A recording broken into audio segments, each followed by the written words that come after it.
Samantha Jones is a self-assured and self-reliant icon who put the sex in Sex and the City. Hello, my name is Fabulous. Samantha has always been a fan favorite, but during the show's run, she was often framed as the most out there of the bunch. Someone you'd want to be friends with, but not necessarily be. But looking back, Samantha was right about so many things, even if she got flack for it at the time. And while she certainly wasn't perfect, she offers a number of important lessons about building the life you want and staying true to yourself no matter what. I am harsh. I'm also demanding, stubborn, self-sufficient, and always right. In bed, at the office, and everywhere else. So let's take a look back at Samantha's outlook on life and love, and how she was way ahead of the curve. Unlike her friends, Samantha doesn't see relationships as a goal or something she has to slog through just because. She has fun playing the field, and isn't afraid of being single. You can bang your head against the wall and try and find a relationship, or you can say screw it and just go out and have sex like a man. In our video on why Charlotte was wrong about love, but right to believe in it, we analyzed how attached she was to so many made-up rules about how a woman has to behave if she has any hope of winning the guy of her dreams. I thought you were serious about this guy. You can't sleep with him on the first date. Oh God, here she goes again with the rules. She, at first, sees marriage to the perfect guy as the true end goal of her life. Her job and friends and life all just filler until she got the true happy ending, being a wife and mother. But over time, she comes to learn what Samantha already knew. There are no rules that you can follow to magically end up with the perfect relationship. Surviving a night of food poisoning together wasn't the stuff of great romance, but it was the stuff of lasting love. And men shouldn't be the sole focus of your life. The right guy is an illusion. You understand that? You can start living your life. In fact, for Samantha, a lot of the guys she dates are barely even a part of the periphery of her life. Hello. It's over. I told my wife. Who is this? I'm in love with you. Now we can be together. Oh, no. It's not that Samantha doesn't like dating and relationships, she just comes at them from a very different point of view. To her, they should enhance the life that you already love. You shouldn't have to change yourself to try to fit into the mold of what you think some guy is going to fall in love with. He should love you for who you are. And love doesn't even have to always be on the table. There's nothing wrong with just having a good time. Sex is something special that's supposed to happen between two people who love each other. Or two people who love sex. Because she's confident in who she is and what she wants out of life, she doesn't feel like she's missing something and needs a man to complete her. At the time, due to her sexual freedom and desire to not be tied down, at least not matrimonially. For much of the audience, Samantha seemed to fall into more of a person I'd want to be friends with, but wouldn't necessarily want to be slut. Most men are threatened by successful women.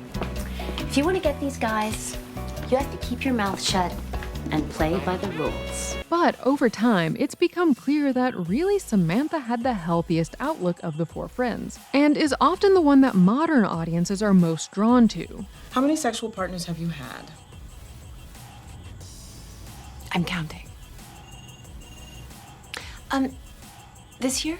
Not being desperate for a relationship didn't mean she was sad and alone. Just the opposite, in fact. You know, marriage doesn't guarantee a happy ending, just an ending. Samantha had several deep relationships over the course of the show, and importantly, unlike her friends, also knew when it was time to let things go and move on. I love you too, Richard. But I love me more. Relationships should complement your life, not drag it down. And Samantha was well aware of that. But that knowledge also led to some issues. As an outspoken, self-confident woman, Samantha was no stranger to pushback. If I worried what every bitch in New York was saying about me, I'd never leave the house. As a power player in New York City, owning her own PR firm, she has to deal with it in the business world. A guy gets angry in a meeting, he's a pistol. A woman, she's emotional. But her free and open sex life means she's also often judged by society. And worst of all, it often gets her criticized by even her closest friends. You and I have very different ideas about what's sexy. This is about the blowjob, isn't it? But thankfully, Samantha won't be made to feel small by anyone. She's not afraid to take people down a peg when they treat her poorly. And she also has no problem letting her friends know when they've crossed the line. Carrie, Miranda, and Charlotte often remark on how they would never behave the way Samantha does. You would never walk in on me because that is something I would never do. They, on the surface, pretend to be accepting of modern women's liberation and sexual freedom, but they clearly judge Samantha for being quote-unquote easy. Is your vagina in the New York City guidebooks? Because it should be. It's the hottest spot in town. It's always open. They're often happy to hear about her escapades or run to her for advice, but deep down they clearly resent something about her freedom. Often they're just upset that they're too afraid to allow themselves that same level of freedom. And on occasion, it bubbles to the surface. With Charlotte, it's not so surprising, since the characters are deliberately set as foils to one another, the Madonna and the whore. But it is surprising how often sex columnist Carrie has a problem with the fact that Samantha has a lot of sex. You know, for a sex columnist, you have a very limited view of sexuality. But Samantha never let some snooty attitudes shake the core of her being. And her biggest blow-up to one of Carrie's rude comments led to one of the show's most iconic lines. And I will not be judged by you or society. I will wear whatever and blow whomever I want as long as I can breathe and kneel. Even though her friends weren't always so kind to her, Samantha herself was a good and loyal friend. While they might have been quick to judge her for her life choices, she was always able to look deeper and understand what was going on with her friends, and was there to help them instead of look down on them. Don't you want to judge me just a little bit? Not my style.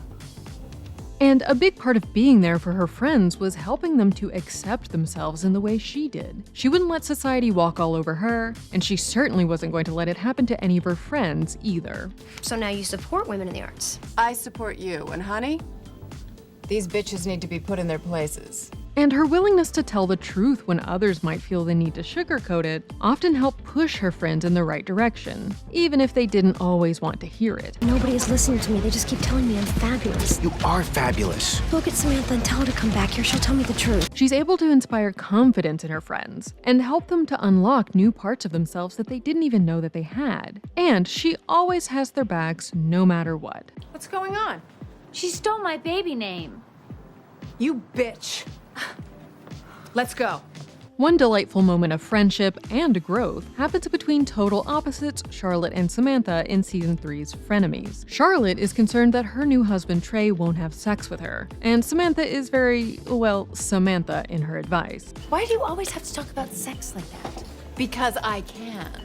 Okay, girls, simmer down. Mommy hasn't had her caffeine yet. The pair fight until Charlotte storms off, and when Samantha realizes that Carrie and Miranda agree with Charlotte, she storms off as well. But over the course of the episode, the pair come to realize that they aren't as different as they might have imagined. Damn it, I just really want to be, just really. And have even learned some things from one another over the course of their friendship. Samantha is surprised to learn that she actually does have a tiny bit of a Charlotte side when a new friend is too overtly sexual, even for her. And Charlotte ends up following the Samantha-approved path to seduction and finds success at last. She called the one person she knew who would appreciate it the most. Hello? Me. Oh, honey, that's great. I knew you could do it. Samantha Jones is notoriously up for anything. I'm a trisexual. I'll try anything once. This, of course, applies to her sex life, but also to the rest of her life, too. The friends live in the heart of New York City, but Samantha is the one that really makes the most of living in such a vibrant place. She makes sure that she and her friends are on every VIP list, at the opening of every new restaurant, and loves to meet and mingle with all of the interesting people the city has to offer. She's not afraid to try new things, whether it's a questionable new dish from a famous chef or an entirely new life experience. Her friends are significantly less flexible, but even just tagging along with Sam opens them up to whole new worlds. While the show as a whole had a pretty outdated view of sexuality, even for the time, that's aged even worse. I'm not even sure bisexuality exists. I think it's just a layover on the way to Gay Town. Samantha was ahead of the curve in many ways. Soon everyone will be pansexual. It won't matter if you're gay or straight. She had to come up against her friend's judgment yet again when she began dating Brazilian artist Maria. Maria is an incredible woman. She's got passion and talent, intelligence, and A vagina? Oh, vagina schmagina. And even though Maria doesn't end up being the one, being willing to be open to the relationship changes Samantha's life. Regardless of what her friends think, Samantha grows a lot from this relationship, even becoming kind of comfortable with the idea of monogamy, something she really never thought she'd be into. All of the things that make Samantha great stem from the fact that she's willing to put herself first. No man or woman or job or amount of judgment will force her to change who she is, or stop her from living the life she wants to live. Faced with her own inadequacy, Samantha did something only Samantha could do. She threw an I don't have a baby shower to let everyone know she was fabulous. She knows that not only is loving yourself and being confident in your choices a good thing, it's the only way to really build a happy life. My legs are fantastic. I have killer abs. My ass is perfection. One of her biggest lessons to her friends and us is that you shouldn't stay in situations that make you miserable. Sometimes you just have to let go of things that seem nice, but are holding you back from truly living your best life. She pushes her friends to drop relationships that aren't serving them anymore, but that they feel compelled to stay in, because she doesn't want her friends to get trapped by society's expectations and end up missing out on what they really want. Sweetheart, you can't go listening to every little voice that runs through your head. It'll drive you nuts. And she doesn't just talk the talk. While her relationship with Smith is for a long time very loving and fulfilling, after she moves across the country to be with him and help his career, she realizes that things have changed. She still loves him and cherishes their time together, but she knows that to be true to herself, she has to move on. I'm just gonna say the thing you're not supposed to say. I love you, but I love me more.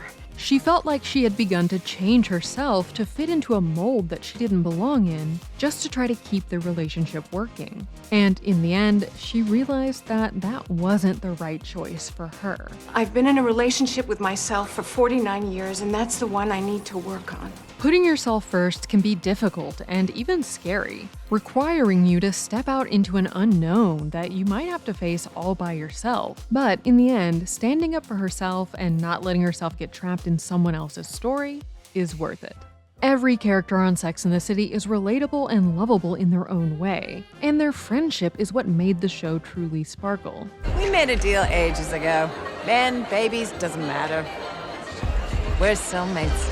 But Samantha Jones continues to stand out for her attitude and outlook on life. And as time goes on, it becomes more and more clear that she had the right idea, most of the time. She, like Carrie, Miranda, and Charlotte, learned and grew a lot over the course of the show. But she never let go of the core of who she was, or let anyone force her to become something she's not. In the same way Samantha inspired her friends, she continues to inspire us to be our best selves and go after what we want, even if we might have to deal with a little judgment along the way. Hello, 911? I'm on fire. That's The Take. Click here to watch the video we think you'll love, or here to check out a whole playlist of awesome content. Don't forget to subscribe and turn on notifications.